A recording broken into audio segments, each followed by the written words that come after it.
你也在崩溃边缘，正试着想走出困境吗？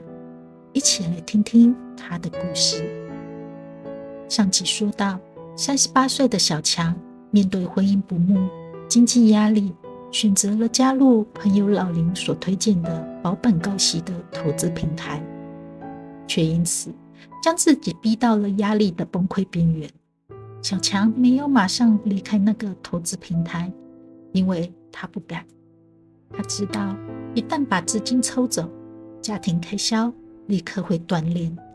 他怕孩子学费缴不出来，怕老婆更咄咄逼人，怕自己最后连房租都交不起。但那晚看到孩子写的作文后，他去做了一件从来没有做过的事。他打电话去免费心理咨询中心，跟接线员聊了快1个小时。一开始他说不出话，只是不断地说，我真的撑不住了，但我还不能倒。那个温柔的声音没有要他马上解决问题，也没有说什么鸡汤话，只是说了一句，你愿意求助是对孩子最勇敢的榜样。他才开始娓娓地道出所有的困境。那晚过后，小强的人生就开始出现了微小的转弯。他花了整整1周，拿出所有的对账单，仔细的精算，也开始学着记账。最后他发现，他的生活也并不完全没有出路，只是维持现状的代价比砍掉重练更可怕。这句话成为了他心中一个重要的分水岭。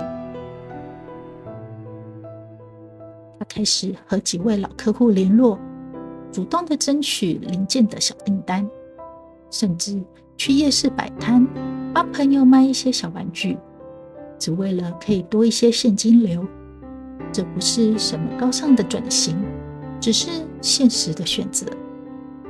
同时他也申请了一笔政府的小额创业贷款，打算用来设计一个网络平台，让人可以在线上定做一些简易的机械零件。知道这一切很慢也很辛苦，但这是自己可以控制的。他不再只等那个投资平台的利息进账，让投资变成过渡期的一部分，而不是唯一的支柱。小强也主动和妻子谈了一次话，这次他不是抱怨，也不是祈求，而是坦白地说，我们之间已经不像夫妻，也不再是家人了，但我希望我们至少能当个对得起孩子的父母。太太听完后没有回应什么，但从那天起，她开始主动帮孩子准备早餐，有时候甚至会帮他收衣服。虽然2个人之间依旧没有爱，但至少多了一点基本的体面与合作。有一次，孩子在餐桌边偷偷地对他说，爸，妈妈昨天有笑他没说话，只是点点头。那天他终于明白，破裂的关系不一定能修复，但可以用尊重来维持最低的和平。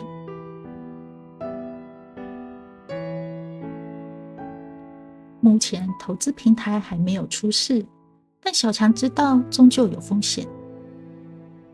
他开始每个月把资金抽出一部分，转进正规的投资型产品，也定期参加财务课程，认真的去学，不再让自己只靠朋友的推荐而做决定。只有一天对他说，爸，等我长大了，我养你。笑着说，不用，爸会让自己过得好好的，你只需要做你自己就好。那一刻，小强不是苦笑，而是真的笑了。